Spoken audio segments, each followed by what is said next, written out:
Good evening, and thank you for tuning in to the Post-Apocalyptic News Radio, your only source for the latest goings-on in the little corner of the post-apocalyptic wasteland we call home. Our top story tonight, serial killer on the loose, leaving 20 dead. Rather than pushing that to the end of our broadcast, we feel that you should know this information now. Yesterday, we aired an advertisement speaking of free housing at Dan's community. Many of you jumped at this opportunity. I would have too. The wasteland is cruel. Many shelters are poorly constructed shanty homes. It is an amazing opportunity. But what none of us could have known is the deranged, broken mind behind Dan Dandy. The homes that were occupied by all who came were comfortable, clean, and had water. People made themselves comfortable.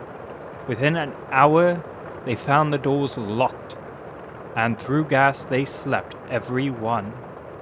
Where they went from here, we don't know. We only know this much from others arriving too late to have a home. What we do know is that those people were murdered. Their bodies are mutilated, some flayed and left in a pile in Dan's community. Dan is on the loose, somewhere in the wasteland.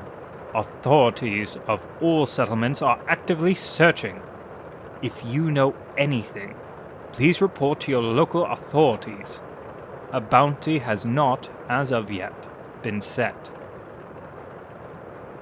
We're going to commercial. Please stay tuned. We'll be back before you know it. The Slayers Guild is accepting applications. Hunt down the beasts of the wasteland. Make roads and settlements safer for everyone.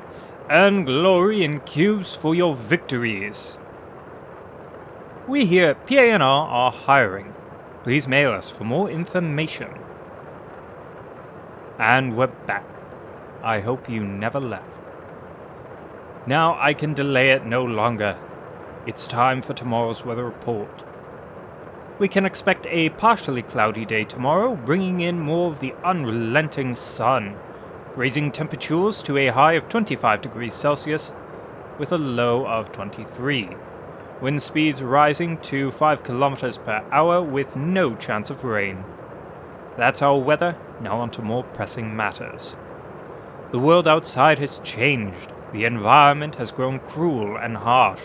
Water and food have become prized commodities, and all the creatures we once knew have had to adapt. Some are kind, some strange, many monstrous. Let's discuss our new wasteland fauna. The sponge is a strange creature. They mimic the common household sponge when still, but can move by slithering like a slug. They consume microbes they contact by isolating them in pores found throughout the body. They are omnivorous and would likely eat us. Fortunately, they are no bigger than a common sponge from the world that was. Do be careful, however, for they are toxic to humans. Contact with this creature can cause lesions on the skin, and consuming the creature can be fatal. Moving on to more light-hearted material. Friends, families, and loved ones have all been separated by the vast wasteland. Our mailing services are unreliable, facing the dangers of the wastes alone. They risk their lives that we are not forgotten or estranged. By popular harassment, we're closing that distance. Stay tuned for letters from home.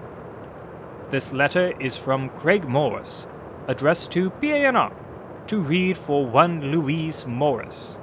The letter reads, Dear Louise, I hope you're doing well. I know it's been a while, but I wanted to let you know I'm still alive. Just me, though. Your mother died about a year or so ago. A pack of sharks got her. If you're out there, please try to reach out. With much love, Dad. How touching. I hope you are listening, Louise.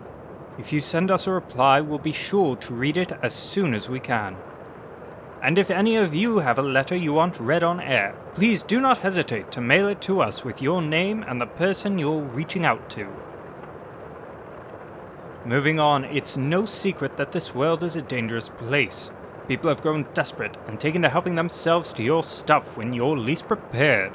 Stay ready, stay informed with the latest reported bandit movements.